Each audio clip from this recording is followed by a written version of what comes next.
Hello everyone, welcome back to Brown Barbell Club.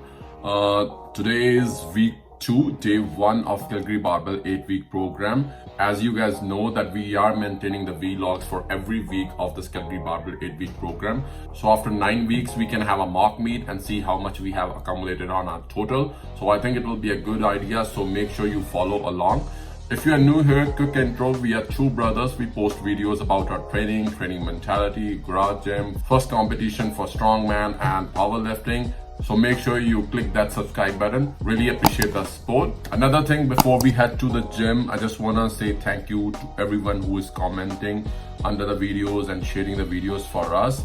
Last week we got a question in the comment box asking what pre-workout and the post-workout that we are using during this program or in general. I will answer this question at the end of this video, so make sure to stick around. With that being said, let's head to the gym.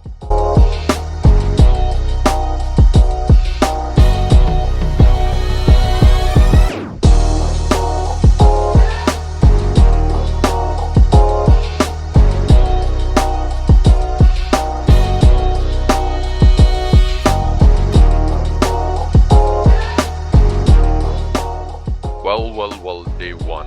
We were too excited about day 1 as we were totally recovered from the last week, and recovery is very important. If you are recovered, you will really feel like going to the gym. Here's Harman. He's doing 140 kgs. We were supposed to do 4 sets of 3 reps of 82% of our 1 rep max. So I'm taking 270 lbs, which is 122 kgs, I believe. Both of us were feeling really strong for our squat set.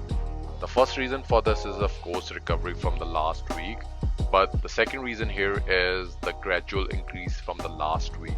So for example, last week it was supposed to be 3 sets of 3 reps with 80%, and this week it is 4 sets of 3 reps with 82%. So there's only 2% increase in the weight. One thing we have learned as a beginner in the last year is that you should always increase volume and intensity within a window of 2% or the 5%. So the minimum you can increase is by 2%, and you can go up to 5 to 6% every week. This will help you to prevent any injury and any unwanted stress on your body. And this template provides this kind of a volume increase, so that's why we love this template. Okay, this was my bench. I did 88 kgs for 5 sets of 3 reps. Day 2 was deadlifts. I was supposed to do 4 sets of 3 reps, and we did with 330 lbs, which is 150 kgs. As you guys can see, grip is way better than the first week. We were not able to hold even 140 kgs, but today we are easily repping 150 kgs, so that's a win. But one thing is for sure, that you feel too different when you are holding the bar with the overhand grip or the mixed grip or hook grip, especially when you are coming from a volume phase where you did everything with straps. But nothing to worry, as I told in my last vlog, that grip is very loyal and come back to you in 1 week or 2. Alright, this is Harman doing 4 sets of 3 reps with 150 kgs. Let me know in the comments how you finding our vlogs, and if there is anything that you want us to change. For example, most of the time I'm talking and we are training and I'm doing a voiceover. So is there anything that you guys want to change? Music, my voiceover, my face? I mean, I can't change my face, but anyway, any suggestion will be appreciated. So after deadlifts, we did SSB squats. We did 3 sets of 5 reps with 100 kgs. I'm using SSB because I want my quads to work more on my secondary days, because this is more like a secondary lift. And now my favorite part of this day, which is 2 count pause bench. I was supposed to do 4 sets of 3 reps at RP 8. Listen to me again, RP 8. It wasn't supposed to be some weight. So I did 95 kgs, which is kind of a PR at this volume and at this RP.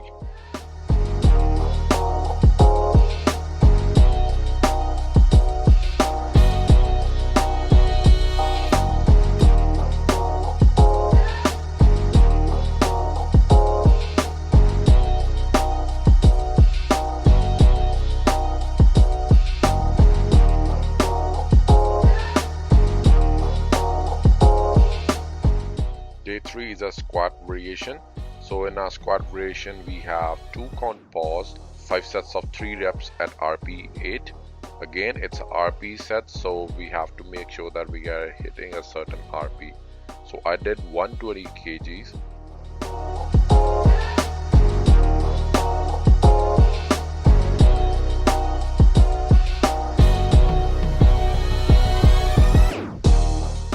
So for Herman, weight was 297 lbs.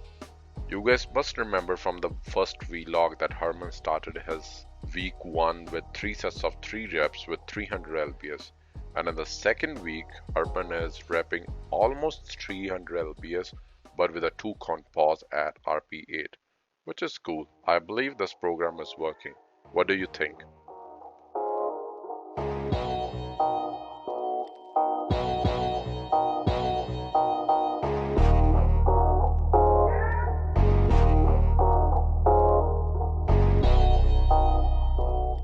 This is last exercise of this day, which is comp bench 6 sets of 4 reps. One thing both Herman and I don't like about this program is that it has a lot of volume for bench press, which takes up a lot of time in your gym. I will tell you one experience here. In the past, when I was running this program, I saw there's a lot of volume, and volume builds muscle. So what I did was I put up a higher max in the program sheet, and I thought this will give me a bigger bench. But instead, I was too fatigued all the time because I was pushing a lot of volume and intensity at the same time, and I didn't feel like benching at all. So my tip and my suggestion will be always put up 95% of your 1 rep max. Even Bryce from Calgary Barbell has made one video where he explicitly say that you are supposed to put 95% of your 1 rep max, not actual 100%. Anyway, back to training. Day 4 deadlift variation 2 count pause. We did 140 kg for 5 sets of 3 reps at RP 8. And now last exercise of this week, and it's a PR for me.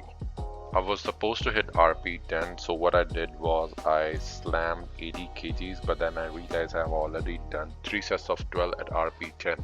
So what I did was I put up like 0.5 kgs on both sides to make it 81 kgs, and that was a PR, and of course that was RP 10. This concludes our weekly training vlog for the week 2 of this Calgary Barbell program. Now answering the question of the week, which is what pre-workout and post-workout we use. Short answer is instant coffee. I do take my pre-workout around 15 to 20 minutes before the training session. So I just pour some water, microwave it. If you're not at home, you can just take any black coffee from your office machine or from your Starbucks, Tim Hortons, whichever is visible. Just take black coffee with no sugar, no milk. The reason I don't like sugar in my coffee is because sometimes you have a sugar crash during the training, which is the worst thing that you can expect and the last thing you want in your training. And regarding milk, I don't want anything to be sitting in my stomach. So that's why I don't recommend sugar and milk for your instant coffee. Alright, once water is heated, you can pour 5 to 6 grams or 10 grams of your instant coffee. I'm using Nescafe instant coffee here because I have been using it from, I don't know, maybe 10 years now. So I loved it. You can have any coffee, make sure it's like a bit strong. It shouldn't be like mild coffee or the decaf. Stir this coffee and you're ready to hit some weights. And now for the post-workout meal. We don't take any post-workout shake or anything after our training. We usually just take shower and head to the dinner, whatever is cooked at the home. If you want to know more about our eating and our meals throughout the day, I have a separate vlog for this. Please find the video that's coming up on the top right hand of your screen. So you just saw our pre-workout and post-workout meal, and you might be wondering, these guys want to be best in the world, and and they have a YouTube as well, and they don't use any fancy supplements. That's weird, right? But let me tell you one thing. As a beginner, I was attracted to a lot of things in supplement industry. What is best pre-workout, best post-workout meal, best exercise, etc., etc., right? List goes on. What we have learned is that you need to simplify your lifting process, your recovery, your diet, and your goals as well. And that's what we want to bring up to this channel. Lifting heavy things, eating clean, and your goals, they are not your punishments. You're supposed to enjoy it. So don't stress it out if you don't have XYZ supplement. Just take black coffee and you are good to go. I hope I made my point. Make sure you like this video, subscribe to this channel, and share this video with others as well. Till next video, stay strong, stay safe.